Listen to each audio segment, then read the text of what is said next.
If I could go back to 25, I'd stop waking up every morning trying to be impressive. Not kind, not real, not even happy. Just impressive.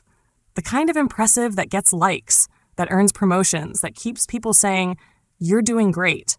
The kind of impressive that makes your parents proud even if they don't know what you really want. The kind that looks like success on the outside but feels like silence on the inside. I didn't know it back then, but I was addicted to approval, to being enough for everyone, even if it meant being nothing to myself. At 25, I didn't own my life. I rented it for the price of validation. I traded my real voice for applause and wore a smile that didn't belong to me. So no, if I could go back to 25, I wouldn't chase what I chased. I wouldn't perform like I did. I wouldn't spend years trying to be the version of myself that others found comfortable. Instead, I'd learn to disappoint people. I'd risk being misunderstood. I'd speak softly, but honestly. And most of all, I'd learn how to be proud without needing to be praised. This is the story of that lesson. The one I learned too late, and maybe the one you can learn right now. I was the girl who was always nice, not loud, not wild, not difficult. I was the friend who replied fast, showed up early, laughed at all the right jokes, the coworker who took on the extra tasks without complaint, the daughter who didn't argue, the partner who never asked for too much. I made sure people felt good around me, and I believed deep down that this made me good. But here's the quiet tragedy of being nice. You can be liked by everyone and still be known by no one. Because nice wasn't who I really was. It was who I became to stay safe. See, growing up, I learned quickly that being real had consequences. If I spoke up too much, I was too much. If I asked for what I needed, I was needy. If I disagreed, I was difficult. So I adapted. I made my personality smooth like glass. No edges, no resistance. Easy to carry, easy to place on any shelf. I told myself it was strength, the ability to fit into any room, to adjust, to be agreeable. But the truth? It was fear, dressed up as kindness. I was afraid of being left behind, afraid of being labeled, afraid of not being enough, or worse, too much. So I buried my opinions. I softened my tone. I stayed quiet when I wanted to scream. And I smiled, even when it hurt. I wasn't living. I was curating. Each conversation was a performance. Each smile a costume.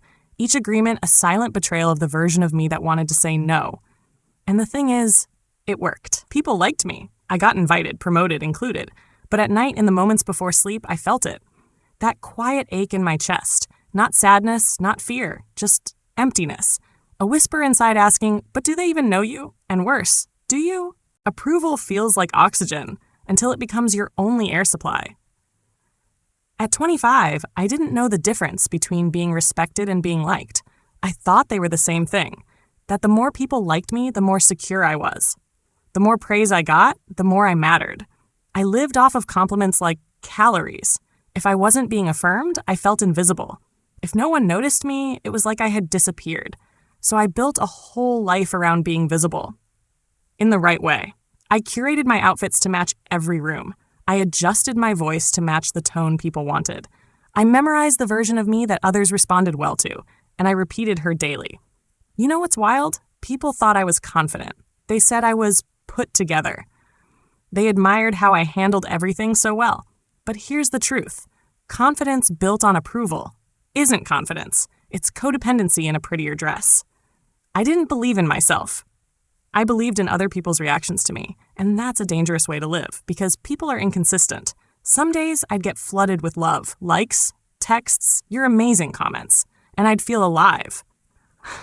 Other days, silence, and I'd feel like I didn't exist. I tied my identity to feedback. If they smiled, I was lovable. If they frowned, I must have failed. And that's when I realized I wasn't starving for connection. I was starving for permission to just be, to show up messy, to not be on, to speak and not be agreed with, to exist without auditioning. But when you've spent years chasing approval, silence feels like rejection, disagreement feels like shame, and rest feels like failure. I remember one day I posted a photo and got fewer likes than usual. My chest tightened. I stared at it like I had posted something wrong. I deleted it, not because it wasn't me, but because I thought it wasn't good enough to be me. That moment told me everything. I didn't exist unless I was validated. And that is not a life. that is a leash. No matter how much love the world gives you, if you don't approve of yourself, it will never feel safe. It will never be enough. Because when you live for approval, you starve without it. When people talk about burnout, they picture chaos, deadlines missed, screaming matches, total collapse. But for me, burnout didn't look like a fire. It looked like silence. I didn't explode. I faded. And fading is so much scarier because no one notices. At 25, I was doing great. Smiling, showing up, meeting expectations. I didn't call out sick. I didn't cry in public. I functioned. And that was the problem, because you can be fully functional and fully depleted. No one asked how I was because I was too good at looking fine. And I never told them because I didn't know how to ask for help without feeling like a burden. Instead, I self-medicated with productivity. I told myself, if I can just keep going, I'll be okay. So I kept going. Emails at midnight, group chats I didn't care about, conversations that drained me, events that I didn't want to be at, wearing a smile I didn't mean. I'd come home and collapse. Not cry, just stare. Not from sadness, but from emptiness. Some nights I'd lie in bed, phone in hand, scrolling with zero emotion, looking for something, anything that would make me feel again. But everything just blurred. The burnout didn't scream. It whispered, "You're tired. You don't care anymore. You're disappearing." It wasn't the kind of pain people rally around. It wasn't dramatic enough to trigger concern. It was quiet, private, deadly. And the worst part? I didn't want to tell anyone, because I thought being exhausted from trying to please people wasn't a valid reason to fall apart. I thought, how can I complain when I'm the one who chose this? But here's what I've learned. Burnout doesn't always come from doing too much. Sometimes it comes from being too much for everyone but yourself. It comes from saying yes when your soul screams no, pretending you're fine because everyone expects you to be, wearing 1,000 masks and forgetting what your face looks like underneath. It comes from never, ever getting to be your full self, because your worth is tied to performance. I wasn't lazy. I wasn't weak. I was exhausted from carrying a version of me that wasn't real. And when you burn out like that, there's no fire left to light your way home. It wasn't a big moment, no breakdown, no tragedy, no screaming in the rain, just Tuesday. I was brushing my teeth, same time, same motion, same mirror, and then something strange happened. I looked up. I really looked. Not the passing glance I usually gave myself before rushing out the door. This time, I stared, and for the first time in years, I didn't recognize the woman looking back at me. She looked tired, not just in the eyes, but in the soul. She looked polished, but empty, present, but not alive. And quietly, inside my head, I heard myself whisper something I didn't expect. I don't know who you are anymore. It hit like a cold wave, not because I was shocked, but because I'd known for a long time. I had just never said it out loud. Never dared to admit that somewhere between who I was and who I thought I had to be, I'd gotten lost. That day, I called in sick. Not because I had a fever, but because I couldn't pretend anymore. I sat on the floor of my room for hours. No TV, no music, just silence. And in that silence, 100 questions rose up. Who am I when no one's watching? What do I actually like? What have I been chasing? Who am I trying to impress? And why do I feel so alone in a life full of people? I realized something that broke me a little. I had built an identity that was convenient for everyone else and suffocating for me. I wore confidence like a costume, toxic positivity like perfume, and I smiled like it was my job. But that day, the mask, the perfectly crafted, publicly adored mask, didn't fit anymore. It felt heavy, fake, foreign. And for the first time, I let it fall. I cried. Not the delicate kind, not the cute, camera-friendly kind, the messy kind, the kind that sounds like grief, because that's what it was. I was grieving the self I had abandoned, the dreams I postponed, the voice I silenced, the truth I buried so deep I forgot it even existed. But grief can be healing when it finally makes room for who you really are. And that day wasn't the end. It was the beginning. After that day, the mirror, the silence, the grief, something shifted. It wasn't loud or rebellious. I didn't cut my hair or quit my job or run off to find myself. I just stopped agreeing to things that made me feel small. It began with tiny no's. No, I can't make it tonight. No, I don't have the energy for that project. No, I'm not okay. And let me tell you, nothing will reveal people's true feelings about you faster Then your boundaries. The moment I stopped saying yes to everything, I started hearing things I never expected. You've changed? You're not as easy to be around? You're being selfish. And maybe I was. Maybe saying no after years of only saying yes does look selfish to people who benefited from your silence. But I wasn't trying to be cruel. I was trying to breathe. I had spent so long shaping myself into what everyone needed. I forgot I was allowed to need things, too. So I started letting people down, on purpose, not dramatically, not spitefully, but deliberately. I let down the friend who only called when they needed validation. I let down the boss who expected me to overperform without acknowledgement. I let down the people who only loved the agreeable, always smiling version of me. I let them down because I was done letting myself down to keep them comfortable. And it was terrifying. I won't pretend it felt empowering right away. At first, it felt like I was losing everything: connections, safety, approval. But with every no I gave to someone else, I was saying yes to myself. Yes, I deserve rest. Yes, I have limits. Yes, I get to exist outside of being useful. Yes, I matter even when I'm not accommodating. Letting people down taught me something I wish I had learned sooner. People who love you for your compliance don't love you. They love the version of you that never challenges them. And if someone only sticks around when you're easy, agreeable, or silent, they're not staying for your soul. They're staying for your service. I used to think disappointing people was the worst thing I could do. Now I know. The worst thing I could do was abandon myself to avoid it. So no, I'm not sorry. Not for resting. Not for refusing. Not for unlearning obedience. If disappointing someone is the cost of being honest, then I'll pay it every single time.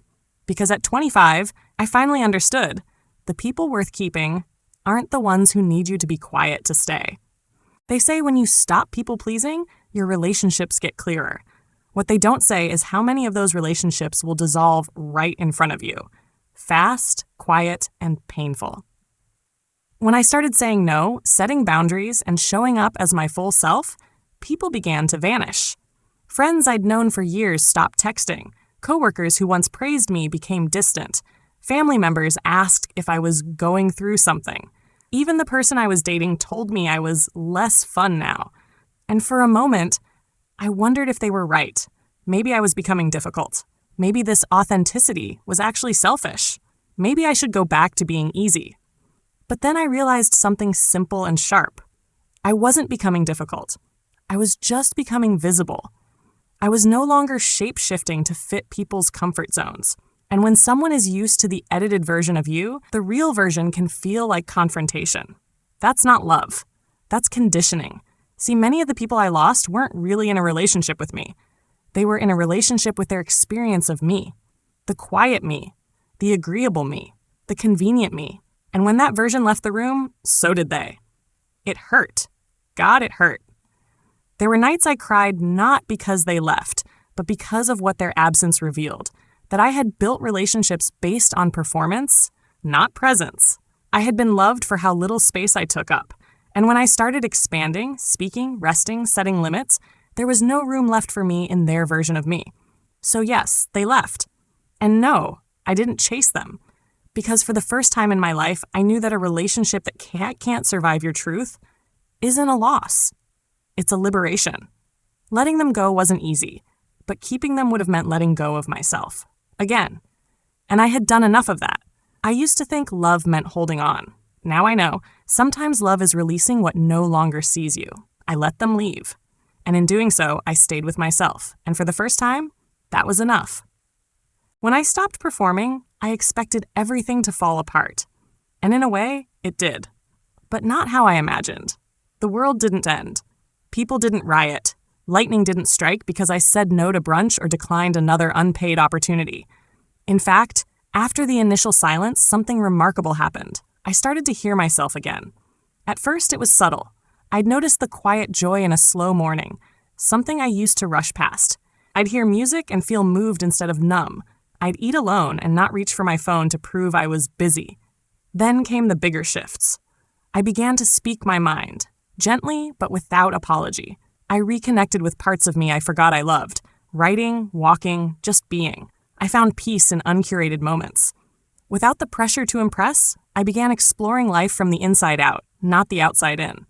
I made new friends, the kind who weren't impressed by the mask because they never met it. They liked my awkward laugh. They respected my boundaries. They didn't need me to be on to feel close. And with them, I realized something beautiful. You don't have to be exceptional to be loved. You just have to be real. I found rest that didn't need to be earned. I found joy that didn't require a photo. I found moments where I forgot how I looked because I was fully alive inside them. It was strange at first. Peace can feel unfamiliar when you're used to performing. Stillness can feel like failure when you're addicted to applause. But slowly I learned how to exist without an audience. And what I found there wasn't just freedom. It was home. I came home to myself, to the girl who dreamed big but kept quiet, to the voice I muted for too long, to the soul who just wanted to be held, not judged, not corrected, not improved, just held. And in that home, I discovered a truth I carry with me now. The version of you that isn't trying to impress anyone is the version you've been looking for all along. No one tells you that being real is going to feel uncomfortable at first. We talk a lot about authenticity, like it's this beautiful awakening, this empowering shift where you finally become yourself. And yeah, eventually it is. But first, it's awkward, it's messy, it's lonely. Because when you stop performing, you lose the script. And when you lose the script, you start to notice how many conversations weren't conversations. They were transactions. You start realizing how often you laughed when you didn't mean it. How many compliments were bait for belonging. How you said, "I'm good," just to avoid the truth. And suddenly, you're not just showing up as yourself, you're learning who that self even is. It's uncomfortable because being real means saying things that don't land perfectly, admitting you don't have the answer, telling people what you actually want, not what they expect to hear. It means being vulnerable in a culture that rewards polish. It means being misunderstood in a world that values palatability. It means being seen, not the glossy version, but the raw one. And that's terrifying. There were moments I wanted to go back to the mask, back to the safety of being liked, back to shrinking myself so I didn't feel too big in a world that preferred me small. But I couldn't, because once you've tasted the truth of your own voice, you can't unhear it.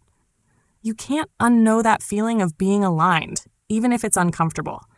So instead of running from it, I sat in the discomfort. I sat with the silence that came after honesty. I sat with the guilt of disappointing people I used to overextend for. I sat with the fear of being alone, and then realized I'd been lonelier when I wasn't being myself. And little by little, the discomfort became a doorway. A doorway to peace that wasn't dependent on approval. A doorway to love that didn't require editing.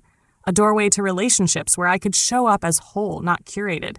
Yes, being real is uncomfortable at first, but pretending forever? That's unbearable. So I chose the discomfort of truth over the comfort of performance. And that choice was the beginning of everything. There's a moment after the grief, the loneliness, the discomfort, where something shifts. You wake up one day, stand in front of the mirror, and think, this is me, and I like her. She's not perfect. She's not always calm. She doesn't always get it right, but she's honest. She's here, and she's not performing anymore. There's power in that, not loud power, not the kind that roars into rooms and demands attention, but quiet power. The kind that doesn't flinch when someone disapproves. The kind that says no without explaining. The kind that rests without guilt. Being unapologetically yourself means you stop editing your truth to be digestible. You stop shrinking your needs into polite suggestions. You stop apologizing for taking up space. And when you stop apologizing, people either rise to meet the real you or reveal they never wanted her in the first place. And that's clarity, not loss. You start to attract differently. Not just friends, but mirrors. People who aren't threatened by your light because they've lit their own. People who love you because you're messy, not in spite of it. People who see your boundaries as a language of self-respect, not rejection. That's the power. You no longer need to chase spaces that can't hold you. You no longer beg for love because you've learned how to give it to yourself first. I used to think confidence came from achievement, from being the best, from impressing the crowd. But true confidence? It comes from no longer needing to convince anyone of your worth. It's walking into a room and not scanning for who approves of you, because you've already approved of yourself. It's saying, this is who I am, and not waiting for someone else to echo it back to believe it's true. And that's freedom. Unapologetic doesn't mean arrogant. It means rooted. It means you no longer hand out maps to people who were never meant to navigate your soul. You are not a version to be voted on. You are not a product to be reviewed. You are not a reflection of who likes you. You are you. And when you stop apologizing for that, you become unstoppable. If you're 25 right now, first, I want to say this. You are not behind. You are not broken. You are not too much or not enough. You are just becoming. I know what this age feels like.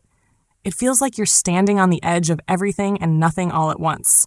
It feels like you should have it all figured out, but inside, you're quietly screaming, I don't even know who I am yet.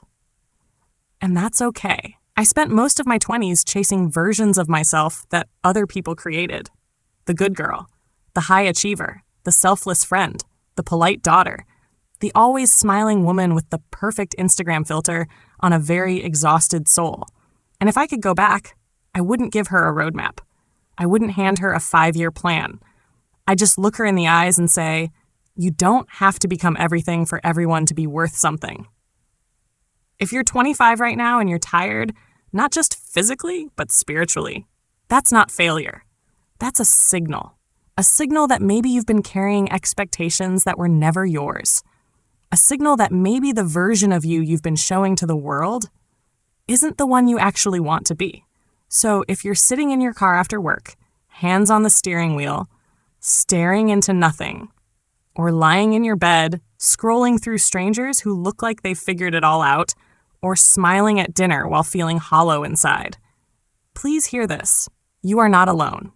You are not late, and you are allowed, right now, to begin again, to unlearn the people-pleasing, to stop chasing applause, to say, I don't want to live like this anymore. Because the truth is, you don't owe anyone a version of yourself that makes them more comfortable while making you more miserable. You don't have to prove you're strong by never asking for help. You don't have to be liked by everyone to belong somewhere. You don't have to perform to be worthy of love. You are allowed to say no without explaining, want more without guilt, rest without earning it, change your mind, choose your peace over their expectations. And if someone walks away because you stop pretending, let them. The ones who love you as you are will never need you to edit yourself. You don't have to become loud or harsh to be real. You don't have to burn everything down to come home to yourself. You just have to stop abandoning your truth to keep the peace. Because the peace you keep by betraying yourself isn't peace. It's silence. It's slow erosion, and you deserve more than that. If you're 25 right now, don't rush. Don't shrink. Don't settle. Choose truth, even when it trembles in your throat. Choose rest, even when the world screams hustle. Choose you, even if it means disappointing people who only like the mask. And when it gets lonely, and it will, remember this. You are not difficult. You are not lost. You are just walking away from the version of you that was built to survive, not thrive.